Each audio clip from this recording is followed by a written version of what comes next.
सपा का कोई विषय नहीं है, आपको थोड़ा सा कुछ अवसर के बाद दिया जाए, पर ये तो आपको खींच ही लाए संजय।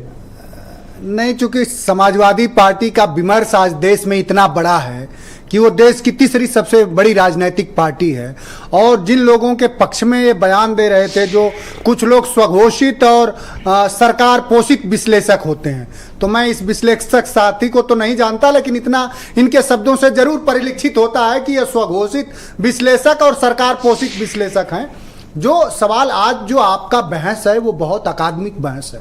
आज कम से कम राजनीति की बात नहीं है। मुझे खुशी है और हमारी पार्टी को भी खुशी है। देखिए, हमारे राष्ट्रीय अध्यक्ष जी तो हमेशा कहते हैं, वो संविधान के अनुच्छेद 15 का हम सबको बीच में उल्लेख करते रहते हैं, और संविधान का अनुच्छेद 15 ये कहता है कि आप पूरे देश में किसी भी नागरिक के प्रति, नागरिक जो उसमें शब्द है, किसी भी नागरिक के खिलाफ भाषा, जाति, लिंग के आधार पर भेदभाव नहीं कर सकते।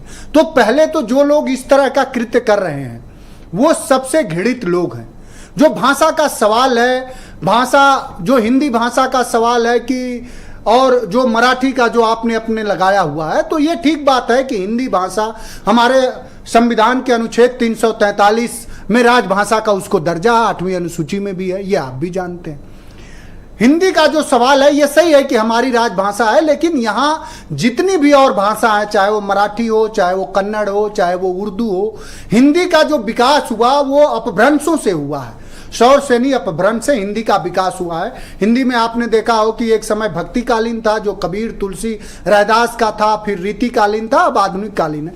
लेकिन भाषा के आधार पर घृणित व्यवहार करना, और जो लोग कर रहे हैं उत्तर भारतीयों के खिलाफ, चूंकि वो लोग हिंदी बोलते हैं, उन्हें यह समझना चाहिए कि हिंदी राजभाषा भी है, और हिंदी के संवर्धन के लिए श्रद्धेय नेताजी ने, आपने देखा होगा कि हम तो अपने प्रदेश में नेताजी ने Uttar Pradesh public service commission, पर समाजवादी पार्टी तो उद्धव ठाकरे की दोस्त है।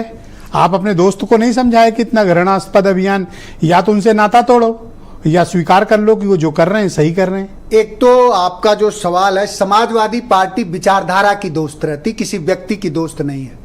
समाजवादी पार्टी, जो लोग भी, मैंने संविधान के अनुच्छेद बताया आपको, जो लोग भी समता, मानवता और ममता भरी, जो लोग भी ये मानते हैं, उदय प्रताप सिंह जी की वो कविता अनायास ही कौध जाती है कि न तेरा है न मेरा है, ये हिंदुस्तान सबका है, और नहीं समझी गई ये बात तो नुकसान सबका। तो क्या आप शिवसेना उद्धव बाला साहब ठाकरे गुट को समाजवादी पार्टी अलायंस से खारिज करती है?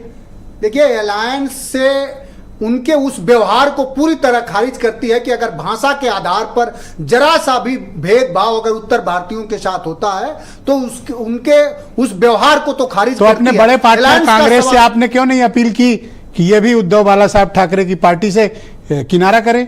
ये तो दोहरी राजनीति कर रहे हैं उपाध्याय जी, आज दोनों बैट से खेल रहे हैं, इधर से भी उधर से भी।